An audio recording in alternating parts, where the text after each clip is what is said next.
Kama kawaida na kukaribisha kutoka kaunti ya Kilifi, ambapo nitakuwa nikizungumza story na historia ya Naibu Gavana kaunti hii ya Kilifi. Anafahamika kama Flora Chibule. Aniambia alianzia wapi, life ilikuwa namna gani, miongoni mwa mambo mengine. Mimi kama tupo sawa.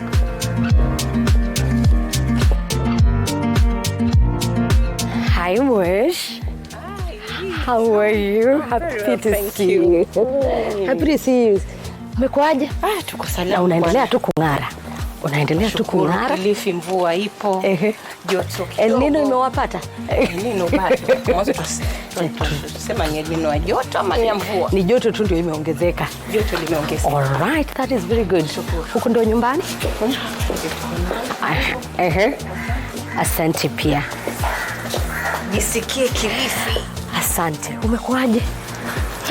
Tuendelea vizuri, tunashukuru. Maendeleo ya kawaida. Kazi iko fiti. Sisi tunasema madamu watu wa Kilifi wametuchagua, wote tufanye mabadiliko. Ni kupiga job. Kupiga job, tuhakikishe kila mtu yuko hands on. Thank you for giving me opportunity nisikie story na historia. Taanza kwa kuuliza hivi, ulizaliwa wapi? Mimi nimezaliwa Mombasa. Yes. Mombasa County. Mombasa County. Wakati huo mzee wangu Daktari Chibule Watsuma alikuwa a medical doctor pale Mombasa. Sasa mama lazima afatane na mzee. So akapata uchungu wangu akiwa yuko pale Coast General Hospital wakati huo. Kwa hivyo mimi mtoto huyu akirabai akazaliwa pale. Kazaliwa Rabai. Katika familia watu wangapi hivi? Sasa mimi tumeajaliwa kwamba tuko watoto watano. Kijana mmoja ambaye ndio wa kwanza, alafu ndugu wanne wasichana. I'm the last born. Mimi ndio kitinda mimba. Last born problems. Life ilikuwa namna gani? I know last borns huwa wanapata maisha yamepambwa. Kwako ilikuwa namna gani? Okay, it was rosy for me. Wajua how last born it is. Yani una wakubwa zako. Ile tu kutumwa, do this, do that. But njia yangu ilikuwa kwa imenyoka. Because nitasema wale ndugu zangu, they were a sister keeper. So mara nyingi katika njia zangu za kukua kwangu shule, I'll always have siblings ahead. Si primary, nina ndugu zangu ambao wako mbele yangu. Secondary, we happened kwa na dadangu tukaenda shule moja. So nimekuwa niko na mtu hapo. Ulikuwa mtu anakuangalia na anakulinda. Ukasoma shule gani? Sasa mimi shule ya msingi nilikuwa pale Mombasa Primary. Alafu nikabatika nikaenda shule ya Matuga Girls High School. Iko Kwale. Lakini pia kwa sababu ya huduma za baba, you know, he's a medical doctor, mara yuko huku mara yuko huku, nikaona wacha nirudi kwetu Kilifi. So nika nikaenda Dr. Craft Memorial Secondary School iko pale Rabai. Hapo niliponimaliza form 4 yangu. Yes. Kumaanisha kwamba umesoma hizo counties zote tatu za pwani. Primary ni Mombasa, part of secondary was in Kwale, then kamalizia Kilifi. Life kwa high school ilikuwa namna gani kwako? Kwangu it was very exciting. Mimi nilikuwa ni mwanafunzi ambaye niko kila mahali. I had a passion of art. In fact, one of my sister alipokuwa yuendelea na mambo yake ya usanaa, nikapenda. Kwa hivyo nitasema uchoraji wangu uko, it's more of inborn na pia practice. So nikapenda sana mambo ya sanaa. So all around me it's art. Art in everything. Maanisha nikikupa kitu uchore huko nipo sawa. Na rangi. I love colors and I also love drawings using pencil. Alafu pia zaidi nilikuwa pia napenda michezo. Nilikuwa nikicheza mpira wa vikapu. Napenda sana cheerleading. Sinajua tena mambo ya body. Kelele, lazima wewe mambo ya drama. You know, oratory skills, ile kuwa na poems, you know, za Kiswahili, za Kizungu. So nilifanya sana. Yani my life mimi ilikuwa ni kule nitakoingia tunaenda paka nationals. So I really loved hayo mambo ya competition. What are some of the memories you have kutoka high school? Well, mwanzo kutoka high school na paka college, because partly niko pale TUM, then Mombasa Polytechnic. Nimefanya hizi classes tuseme kama ni mambo mengi, maanake si plays, si poems za kizungu za Kiswahili, si dances, mwanzo dances paka nationals. You see, so ni vile tu tukiwa kule challenge ni kubwa. Mara nyingi pwani ikikutana na maeneo kama Western wanakuja na vitisho vyao, lakini tuseme ile ambayo tuliobobea mpaka tukashinda kabisa ni play. It was a Kiswahili play, but ideally pia mtoto wa pwani kutoka pwani kwenda national, that was an achievement. Yes. Yeah, to us it was an achievement. Wakati huo we are talking of around 95, from 92, 95, 96. Na ikilinganishwa kwamba wakati huo masomo pia katika eneo la pwani. Exactly, vile mambo yalivyo. Alafu pia of course in a setup like that kuna mambo yale ya CU niko kunapenda sana. Napenda sana na nilikuwa a very staunch member. Yes. Wasi hicho ndicho kitu kilikokipa. Kila mtoto ana ndoto. Nakumbuka umetoka familia ambayo baba ni daktari. Wewe ndoto yako ilikuwa gani? Wakati huo nilikuwa nataka kuwa marketer. Napenda kuzungumza. I used to nina kipaji cha kuzungumzia kitu kikanunuliwa. Nakumbuka wakati ule kulikuwa kuna hii farm inaitwa Oriflame. So nilipoingizwa katika hiyo farm, vile mambo ya vipodozi na nini, nilikuwa katika hiyo, so jua mambo ya pyramid scheme and everything. So I had a passion of just selling products. Manake kabla kuwa mahali nilipo, nilifanya mambo ya marketing. So nilipenda sana marketing. Mimi ndoto yangu nilijua tu mimi nitakuwa marketer katika sales in business. That means Kilifi iko na mtu mwenye anayuza kiukweli. Ukamaliza high school? Nikamaliza high school vizuri. Nikaingia mambo ya marketing, nikafanya kazi. Lakini hapo katikati things didn't go the way I want. What happened? When I now met Mr.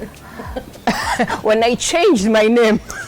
So we were missing. Yes. Then we were found. Yes. So when I was found, I had to change my career. When were you found? When were you found? I was found at an early age of around 23. Ukiwa ndo umeingia university ama college? Hapo nishamaliza college. Hapo nishamaliza college. Niliingia pale Shanzo Teachers Training College. Mwanzo nilianza Mombasa Polytechnic. Nataka kukuambia mimi kwa sababu ya baba, most of the time when wafanyakazi wake wakienda leave, he used to take us to kusaidia. So nikaona pana gap kwa hospitali yake, palikuwa hakuna medical laboratory expert. So mimi immediately nilipomaliza form 4 nilifanya medical laboratory pale TUM, that then was called Mombasa Polytechnic. So I used to work with yule alikuwa akifanya hiyo kazi pale. So when he was away on leave, I used to step in. But then I realized that is not what I really wanted. You're doing it for the sake of I'm doing for the sake of my dad. You can imagine all specimen are infected, otherwise from my test niseme they are not. Nikasema surely is that something I really love to do? Nikasema no, I don't see myself in that perspective. So hapo ndio nikafunguka, nikaingia walimu. Yes. Na hapo ndio mlikutana na Mr. Right. Hapo ndio nikakutana na Mr. Right. Akinipata mwanzo, kabla sijaingia walimu ndo nikafanya mambo ya sales and marketing. My dear, you had to pursue your dream. I had to pursue my dream. Kaamba kwani wewe wataka nini mami, wataka nini?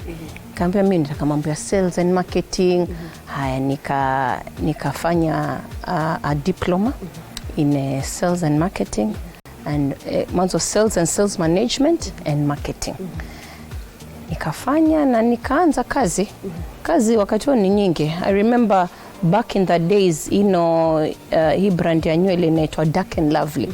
Wakati huo hizo products we get them from South Africa, but nikawa na shirika moja linaitwa Trade Makers. We used to take those products plus others tukizidistribute. So I was working with salons, I was working with these big entities. Your dream yourself, beauty. Yes, hizi beauty shops. Yes. So mi kazi yangu ilikuwa ni kuuza hizo products. Nikaanza Mombasa, nikaenda to Kilifi. That's how I dominated Kilifi. Kilifi kwako bado hizo products hazijaingia vizuri. So nikaziingiza, nikaenda mpaka Mwamroi, Malindi kote huko. So nilifanya hiyo kazi for like 3 years. Hapo ndo nikapata Mr. Right. Mr. Right mlipata nani? Sinajua sisi kapenda sherehe, party kiasi. So there was this cousin of mine, ametualika birthday. So I'm going to my cousin's birthday. Na yeye wakati huo yafanya kazi na my Mr. Right. Wakati huo both accountants. So tukiwa pale, kumbe Mr. Right naye ni mjanja. Alishakuona. Akaulizia my background. So being the last born, my sisters, my brother have friends. Yes. So katika ile hali na wasava, I remember I had a bowl of popcorns. Aniuliza, anaita kwa jina, Mbetsa hujambo? Dadako Mary aendelea vipi? So akataja, nikasema huyu must be one of my siblings friend. So nikampatia ule karibu na attention, nikazungumza na yeye. Wewe kumbe ndo anitia box. Na ukaingia box. From there we started our first date, hivyo. Basi ikaendelea mpaka mkafunga ndoa lini? Mpaka tukafunga ndoa 5 years later. Yani tuseme after kama tulijuana hapo, tukijuana bado hajanigeuza. Sasa kitambo sasa nijue yuko serious. Ndio sasa nikaona huyo hataki mambo yangu ya kwenda nje sana. Because now sometimes with sales and marketing. Yes, mtaenda mbali. You have to stay. Yes. So nikaona tuacha, let me settle. Now I've become a family woman. Let me now just settle to teaching. Nika change career. Nikasema acha nianze kusomea teaching course. Nikaenda pale Shanzu Teachers Training College. Na nikashangaa kwa kile kipaji changu cha art wakati huo. Nikakipenda na katika hayo masomo ambayo nilipita vizuri. And somehow nimekuja kupenda ualimu more than anything mpaka sasa hivi ninavyokuambia Liz. Nina experience ya kuwa mwalimu over 15 years. Yes. Yeah. Okay. 15 years. For the last 15 plus years nimekuwa mwalimu. Maanisha watoto wako wote umewapata ukifanya hii kazi? Sasa watoto wangu wote 3. Mimi ni mama watoto 3.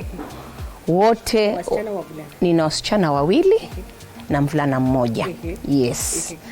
Ya ambao wao wakizaliwa najua mama yao ni mwalimu. Hawakujua hiyo history. Hawajui hayo mengine. Hiyo ni history tu. Hiyo nilikuwa najulikana nayo kabla sijaanza kupata watoto. Umefunza shule kama ngapi?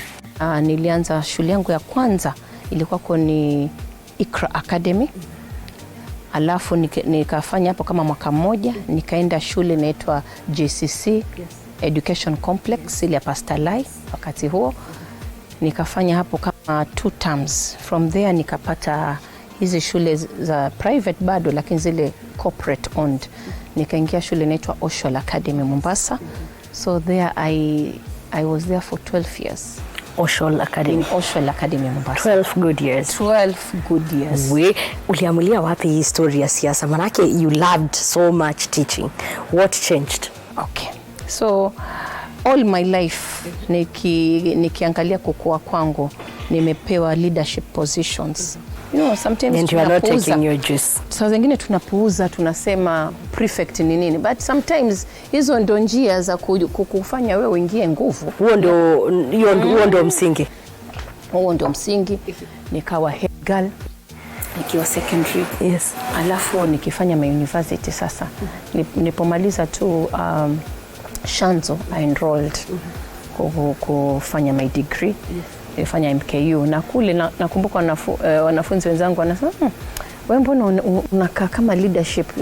I used to take a forefront katika masuala mambo mengi katika presentation. Mmefanya group work pamoja, wakati wa kupresent unaambia Flora wewe present. So most of the time in those groups I used to be the president. Wewe ndio unavyokuona wewe utakuja kwa women rep. Wako kinitamkia hivyo. Yasemo hayo women rep, sikudhani itakuja this fast. Lakini nitasema Mungu pia alikuwa kuna sababu na maisha yetu, because nimetoka katika familia ambayo baba alikuwa mwanasiasa. Much as he was a medical doctor, alipenda siasa. Nataka kusema kwamba Daktari Chibule Watsuma alisimamia ubunge 2 terms enzi za Moi. Na wakati huo alipita vizuri, akatumikia umma, akajaribu kuwa rais. Ndoto yake kapanuka. Nafikiri wakati ule wa multi party, he was also amongst wale waliovai for presidency. So he was among the minor 4, but the first in the minor 4s. Yeah. Hata wakati mambo ya ugatuzi ilipoanza, alijaribu kusimamia governor na Joho, lakini alikuwa watatu. So mimi kama msichana mdogo, wakati especially the second term as mbunge in 86 hapo, nilikuwa kunaona nyumba yetu sisi, maisha yetu imekuwa hatuishi as a nuclear family. Ni nyumba ambayo inakaribisha wageni, and I could see na tukua sisi kama watoto tunatumwa kufanya hivi na hivi. So tumekuwa katika forefront kupeana flyers, tutatumwa tupeane flyers, sisi interacting with people, you know. Alikokuwa na mzee mwenye moyo wa kufunguka. Maana I remember hata nikiwa katika kliniki yake, watu wengine wanakuja kutibiwa, lakini si kwamba wana malipo. It's a way of giving back to his people. So katika hiyo, hata yeye mwenyewe kwa mara nyingi, by the way, my dad is a very big influence in our lives. Mwanzo kwa upande wa education, na alikuwa akipenda kuzungumza, I want you people to wake up. I want one of you to come after me. So tutasema mimi na dadangu ambao tulienda katika line ya walimu. Yeye now she's a pastor. She's a pastor's wife, but also pastoring in Redeemed Gospel Church. You know, when you're a pastor, unahudumia watu, it's like a politician. Yeah. You look at the Bible, Liz. Bible is politics. Yes. Because ukiangalia story ya Yesu na mambo kama hii, alikuwa navuta. Hiyo ni ndo what politicians we do. So hii nafasi ilipokuja, sasa mimi si kwamba siko kanisani, lakini not at the capacity of kwa mchungaji. When it came, alafu of course my life I nahudumia watoto kwa miaka mingi. So kuna the teacher, the pupil. But you know, in international schools, you are more of a facilitator. And I used to teach this subject called fine art. So most of the time ni technical skills. Unafanya. So ni kitu ambacho nimezoea kuwa na watu, umati wa watu. Kuzungumza na watu, nikiwa shuleni, nilikuwa nikisimamia vitengo vingi. Assemblies, clubs, hizi house meets. So nimekuwa katika nafasi ya leadership at that capacity. But little did I know nitakuja kuwa. Lijipataje kwa hii nafasi yenye huko? Ningependa kusikia hiyo bit. Ningependa kusikia ilianzia. Sasa ugatuzi ulianza vizuri. So mstahiki gavana wetu Gideon Maitha Mng'aro, katika quest yake ya pili sasa ya kutaka kuwa gavana, akasema wacha ageuze michoro yake. Katika hali ya kugeuza michoro akasema I want a woman, isiwe woman leader. Akatoa specifications zake. So akawa na jopo lake yeye atafute hizi specifications. Wajua, wacha tuambiane ukweli ni kwamba hapa Kilifi it's a cosmopolitan, but ni wenyeji wa Kilifi ni zile kabila 7 za Kimijikenda. Mijikenda ni miji 9. Miji hiyo miwili iko Kwale County, ambao ni Digo na Duruma. Alafu hii miji mingine 7 iko upande huu mwingine wa Kilifi, ambayo tukienda from hierarchy ni Giriama, Chonyi, Rabai, alafu Kauma, Ribe, Kambe, Jibana. Sisi tuko huso. Akataka mwanamke ambaye ni mwalimu katika hizi kabila zingine, lakini tutasema the major tribes katika miji sasa haya 7 ambayo huku ni Wagiriama ndio wengi, wakaja Wachonyi, wakaja Warabai. Hao wengine wako, lakini the numbers ya so jopo likatafuta. Mlikuwa watu wangapi? Mimi ninavyojua wakati huo, sijajua wenzangu kina nani. Mimi na wakati huo nakumbuka nilipofanywa the first interview, naambiwa tuko 7. Nikafanywa tu normal, it was not an interview per se because hatukuwa na wale wengine, labda kila mtu alionwa mali pake, but nikazungumziwa what I do. They wanted to know who I am, what's my passion, what have I done. Wakati ulikuwa umeinteract kwa siasa kabisa, bado ulikuwa unatoka darasani? Hapo sijafanya chochote cha siasa. Kile ambacho mimi nimekuwa nikisaidia siasa ni because I'm a teacher, the background being a teacher, ni kwamba hapo awali ile ugatuzi wa kwanza, the first governor, the deputy governor was somebody from Rabai. I come from the Rabai community. So wakati ule alipokuwa wanasimama, of course tunachukuliwa na ile wave kusaidia kumobilize. So apart from the mobilization, walimu wanajuana na watu wengi, tunakuja tunasikiza, hakuna kitu kingine ulikuwa sasa ni ile tu kupangana kihivo. Mimi that was my interaction na ikaisha hapo basi. Wakati umeingia siasa na maisha ya ualimu ukikompea, unaweza kusema kuna raha ama ni karaha? Kuna utofauti. Manake kuna ile furaha ya kwamba umeingia siasa. Of course sasa all eyes are on you, uheshimiwa mwingi, but nilijua hili ni jukumu kubwa zaidi. Maybe another part of my life which I've not shared. Mimi ni mtu wa kupenda Mungu sana. Katika my free time mimi nimekuzwa na maadili ya Kianglikana.